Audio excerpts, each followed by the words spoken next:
Yo me recibí como docente en el año 79 y aún en dictadura. Y fui maestra isleña, trabajé en las islas de las Lecheguanas unos años que se interrumpían periódicamente esa actividad porque siempre había alguna creciente, alguna cuestión que hacía que esa zona no fuera habitable y había que irse y volver. Y bueno, en esos años subsiguientes, ¿no?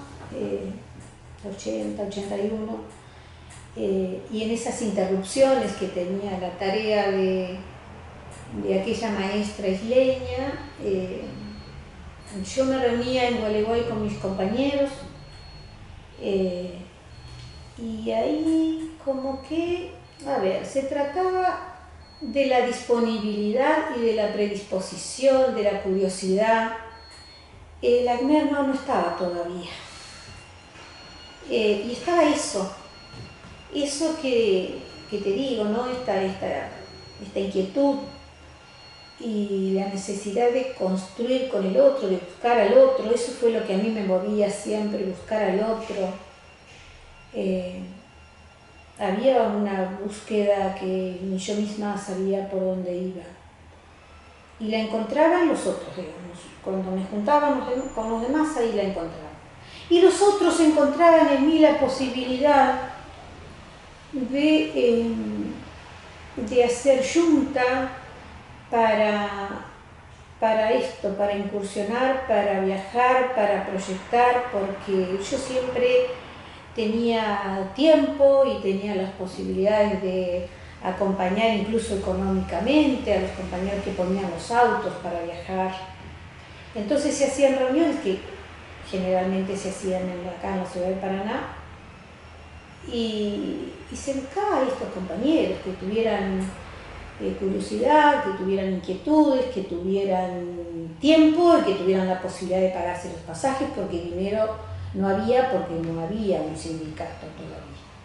Y eso era lo que venían los compañeros. Los compañeros estaban en esta construcción, en la búsqueda de conformar un sindicato, y veníamos y hacíamos reuniones con dos matriarcas ahí, ¿no? Allí en la calle La Prida, donde ahora está la seccional Paraná, nuestra seccional Paraná. Y allí con las imágenes de estas mujeres tan inmensas, porque eran inmensas, ¿no? No eran, siguen siendo, son inmensas, pero yo las veía inmensas desde mi juventud. Yo tenía 21 años, 22,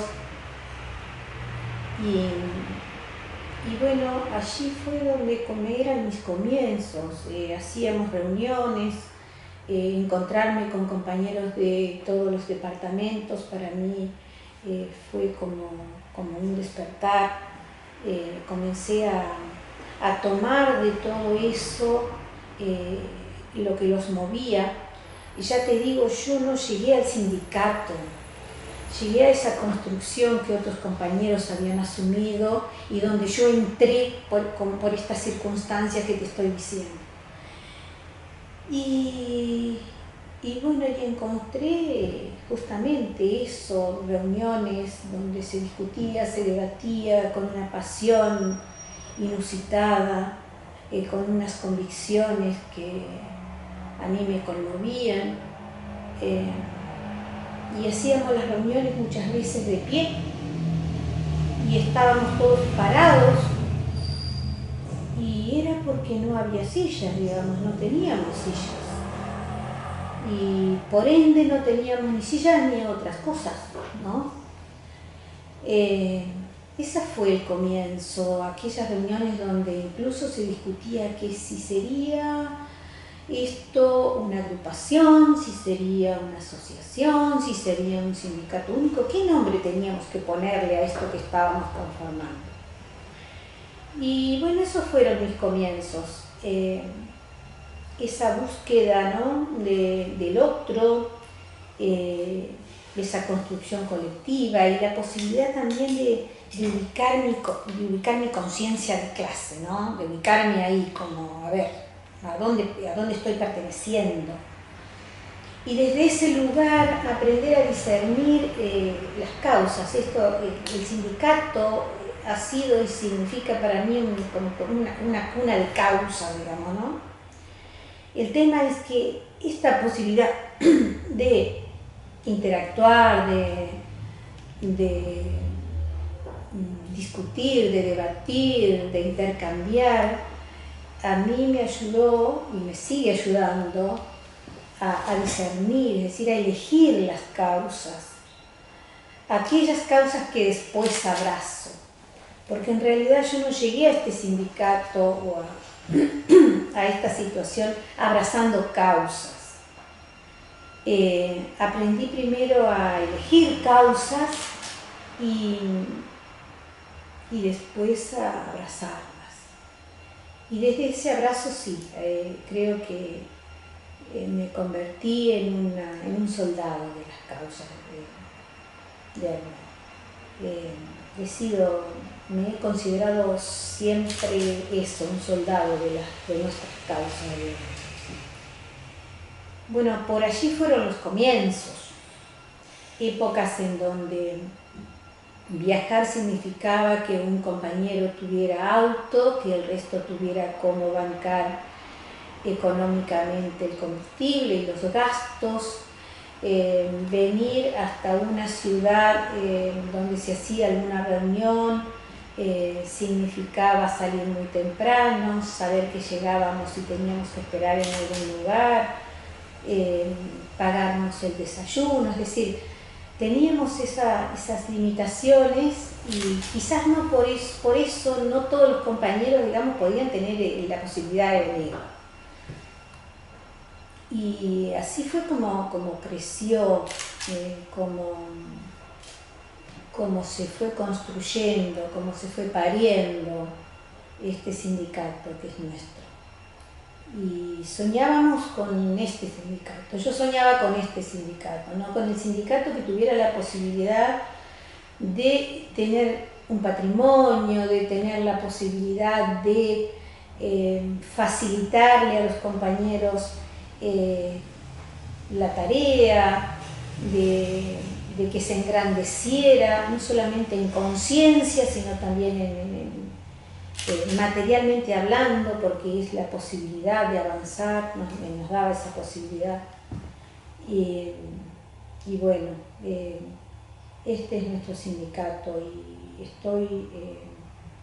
estoy contenta porque los miles de compañeros que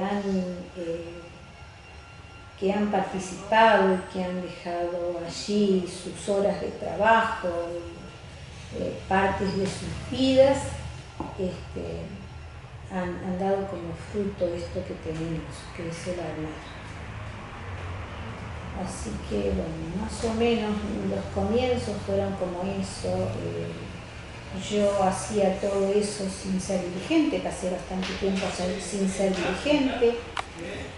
Cuando trasladé mi trabajo hacia lugares más cercanos a la ciudad y en aquella primera elección donde se hizo masivo, donde lo votaron los compañeros en forma directa, yo conformé la comisión de Gualeguay.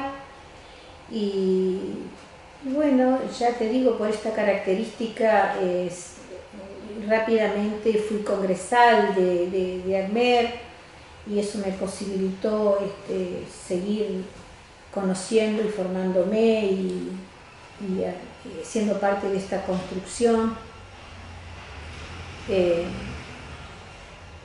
Fui congresal de CETERA muy tempranamente, donde era todo un privilegio dentro de este ámbito gremial ser congresal de CETERA, en aquellos tiempos donde también CETERA se estaba reconstruyendo post dictadura, ¿no?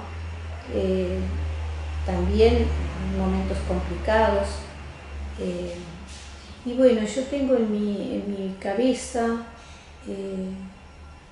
recuerdos de aquellas, yo digo matriarcas porque en realidad estas mujeres inmensas, que no solamente eran inmensas porque eran altas, no entiendo que por qué las personas eran altas al lado mío, ¿no?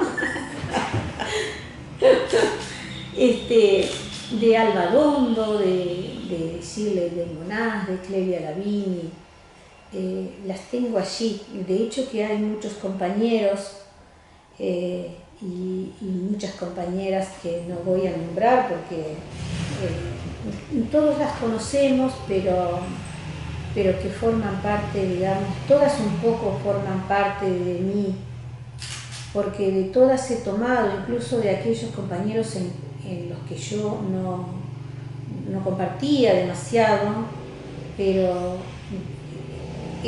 entiendo que estoy hecha con el aporte de todas esas compañeras y esos compañeros, digamos. Y bueno, por eso quizás hay personas que somos como una carta de presentación de ACMER, no por la individualidad, sino porque estamos conformados con el aporte de tantos compañeros, ¿no? Hay compañeras que han construido y que han puesto todo, y sobre todo la claridad en las convicciones, el poder encontrar siempre el camino por donde había que ir, y el poder de convencimiento.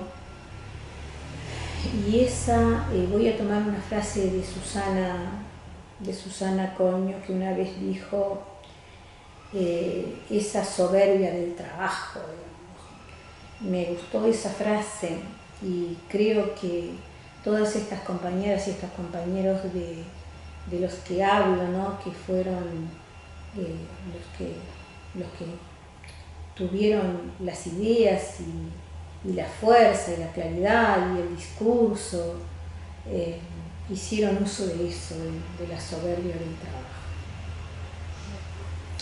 Hablando un poco de todo, ¿cómo llevaste adelante en ese momento tan difícil? Porque no solo ser mujer, sino maternar, ser docente, ser dirigente sindical en esos tiempos con todas las trabas de las distancias, y más allá que la maternidad fue una elección y es algo que uno elige y disfruta, el tema de poder transitarlo con toda la sobrecarga de laburo.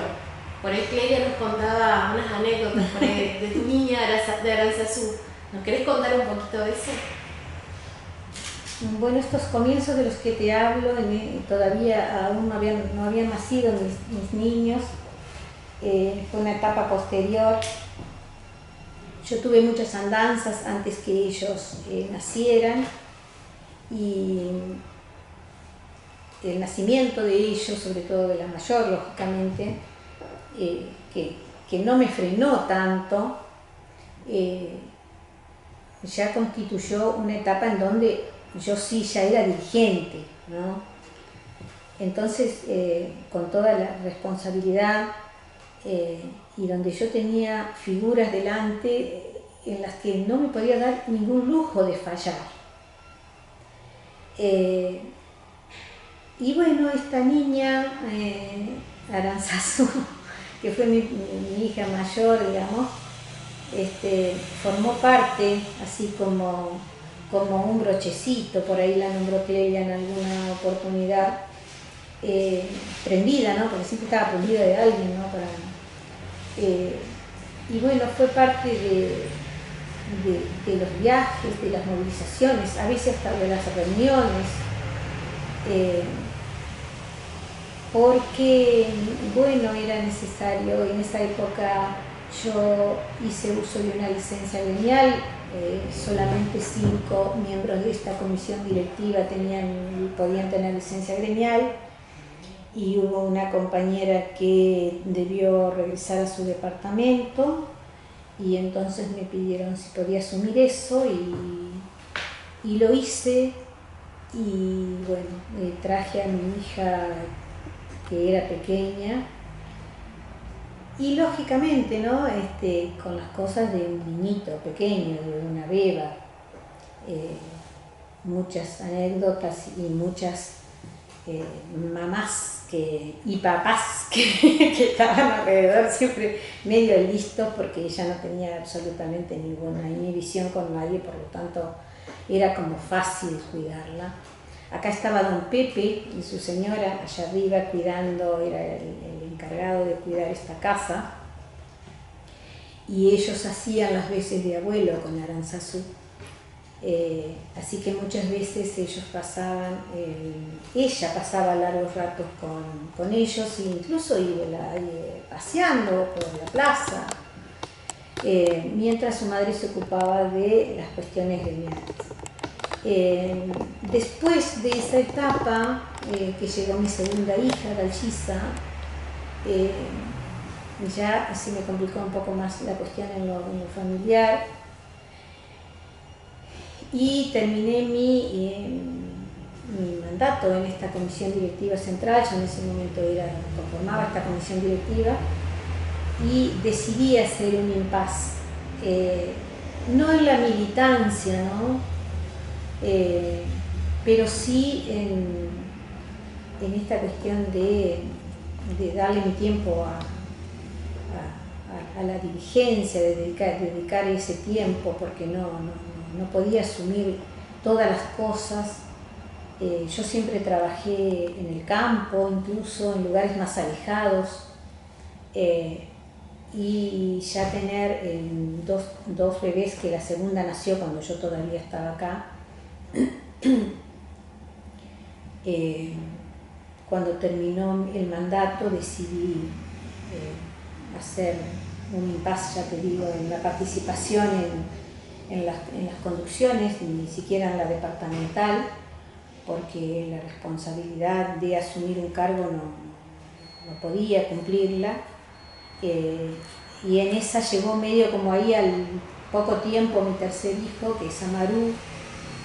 Entonces había que dedicarle un tiempo especial a ellos hasta que ellos pudieran crecer, y bueno, y así fue. Estuve siempre, y la militancia la hice desde otro lugar, desde las escuelas donde trabajaba, telefónicamente, en las asambleas, en las movilizaciones, pero no las conducciones. Y en esa a mí me tomó el tiempo de la carpa blanca, por ejemplo, la carpa blanca docente, en donde yo la sufrí muchas veces. La sufría porque no podía estar, y era mi deseo ser ayunante, y vivirla desde lejos a la carpa blanca fue como duro también. Así que hice varios aportes, escribí cartas, hice una que otra visita, alenté a los compañeros que iban, pero no participé del ayuno, por ejemplo, no fui una docente ayunante, que en este momento lo veo como una cosa, bueno, que entre todas las cosas que le pueden pasar, pero en ese momento me costó muchísimo no poder estar en esos momentos en que uno quiere estar en todos lados, ¿no? Digamos, a ver, no es que no estuve, el tema es que la ansiedad que tenía era poder estar en el lugar de los hechos y ayunar, y lo tuve que sostener desde otro lugar. También fue una gran responsabilidad sostener y hacer entender a los compañeros de base lo que significaba y el alcance de esa lucha, la grandiosidad de esa lucha, y bueno, los resultados de esa lucha, ¿no? Así que bueno, después de varios años, cuando mis hijos ya eran más grandes, ya tenían una autonomía, autonomía en el movimiento, ¿no? Ya iban a la escuela primaria todos, y entonces retorné a las conducciones, de hecho que en Gualeguay, donde es mi ciudad, y bueno, después de ahí no hice interrupciones, estuve repetidas veces y hasta que los compañeros decidieron que la representación la necesitaban desde el consejo, así que me propusieron para que sea candidata a las vocalías del Consejo, en la selección del Consejo General de Educación, y me vine al Tribunal de Calificaciones y Disciplina, donde permanecí durante 3 gestiones. Bueno, después de ellas me jubilé, pero aquí estoy. Aquí sigo. Bueno, hablando del aquí seguir, del seguir acompañando, siempre uno acompaña desde distintos lugares. Y eso es importante y es necesario. ¿Cómo es hoy, en los ámbitos de participación política y sindical, el rol de las mujeres y las disidencias? En este contexto político que estamos atravesando de avance de las políticas neoliberales, de básicamente achique y casi eliminación del Estado, ¿no? ¿Cómo lo ves? Bueno, el tema de la discriminación hacia la mujer y hacia las diversidades es una deuda que no termina de pagarse. Es como difícil, no se llega, es tan combatida que no se llega. Cuando se logran avances importantes, siempre tenemos que tener el cuidado de por dónde va a llegar nuevamente el enemigo, porque están por ahí, siempre están, y están atrincherados, esperando el momento de poder destruir lo que con mucha lucha, conciencia y trabajo se logra en años de lucha. Todos los progresos que se han logrado son frutos de horas de debates, de calles, de peleas, de sangre muchas veces. Y bueno, este es un momento triste para la patria.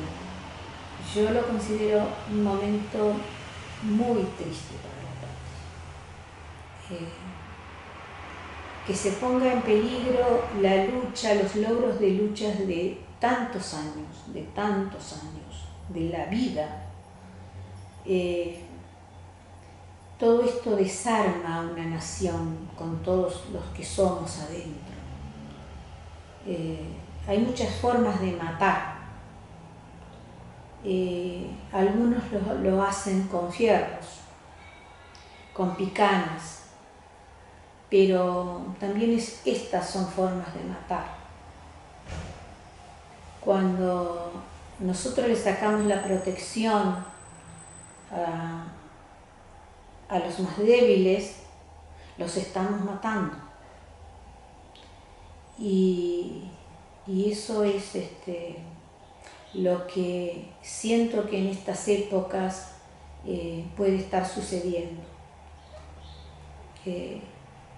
Y eso me entristece, porque también paralelamente a la lucha de miles, digamos, de miles que somos en un lugar y en otro, si nos sumamos somos miles, pero faltan muchos que se han retirado por este tipo de cuestiones, que están quedados, que están como descuidados, que están miedosos,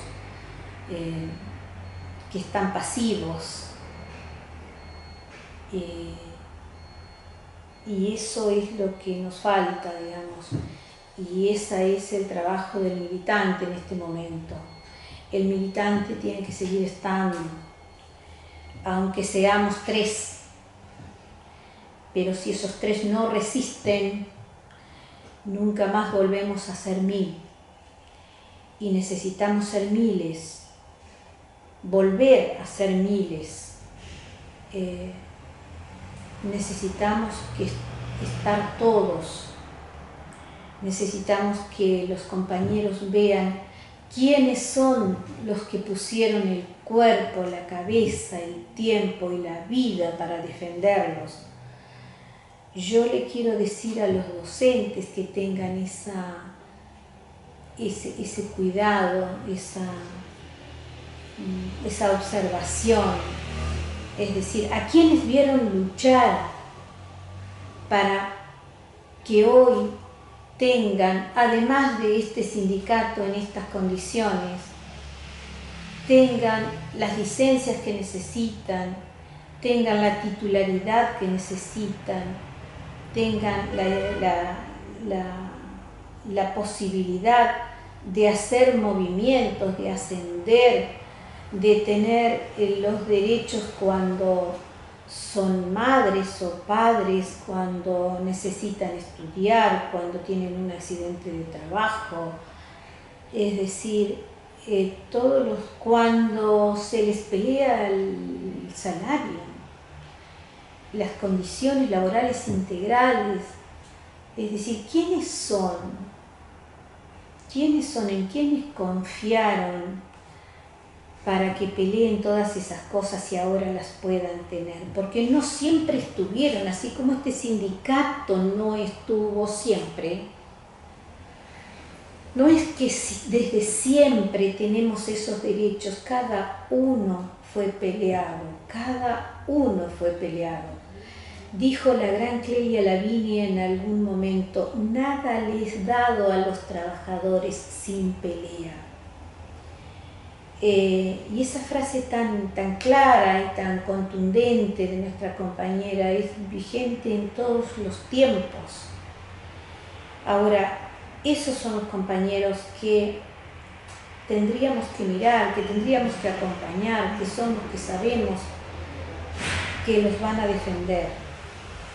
Y ser un poco, no sé, un poco cuidadoso cuando buscamos a quien nos represente y a quien nos lleve adelante la defensa de la vida como persona, como instituciones, como nación. Estamos viviendo tiempos complicados en donde el oprimido tiene que buscar su lugar y que es junto con los demás, solo nunca. No hay construcciones sin colectividad. Entonces, desde ese espacio yo convoco a los docentes a que vean a su alrededor y a que valoren todo lo que han logrado en su carrera e incluso lo que necesitan lograr, porque hay quienes lo van a pelear y hay otros que no, y hay otros que son los agazapados, los que están atrincherados, que están siempre atrincherados porque tienen como objetivo destruir los derechos que los trabajadores, que esta clase a la que pertenecemos ha logrado. Y no por la misma destrucción, no es que destruyen por destruir, destruyen porque destruyendo logran mucho mejor los objetivos, que siempre son para un grupo reducido, son para los poderosos. Bajo un discurso que suele ser el nuestro o parecido, se tiende a destruir, a quitar fuerza, a desunir. Con esto tenemos que estar como alerta siempre, y en estos tiempos más que nunca. Y como veo a la mujer, y la veo, sí, me gustaría que tuvieran un poco más de protagonismo. Y yo entiendo que si no lo tenemos es porque bueno, el patriarcado sigue estando poniendo su pie, y el patriarcado viene de mano de estos grupos que se mueven, de estos grupos de poder que vienen a dominarnos. Entonces siempre se cercena a los que son más débiles. Me preocupan mucho los grupos de las diversidades porque han sido y siguen siendo muy discriminados, altamente discriminados, y eso todavía está como muy presente. Si bien se han logrado muchas cosas, pero nunca es suficiente, y siempre es preocupante saber que en cada uno de esos seres hay una persona. Somos nosotros mismos, y que nos tomamos muchas veces el derecho, la osadía de discriminarlos, sin tener en cuenta que son seres que sienten y piensan y construyen y son maravillosos. Y bueno, y no los podemos poner a la par. La soberbia no nos deja ponernos a la par, y eso es tremendo, digamos. Entonces hay un largo camino que encima choca con la destrucción que vienen a realizar, digamos, que viene a realizar el poder a través de determinados personajes que vienen a cumplir con mandatos. Vienen a cumplir con mandatos de algunos que quizás nunca conozcamos la cara, pero que ejercen el poder. Y bueno, creo que las mujeres han logrado, hemos logrado muchísimo. Me da un poco de temor el hecho que ante estas situaciones tan complicadas se replieguen un poco. Por ahí, si soy sincera, me da como ese temor.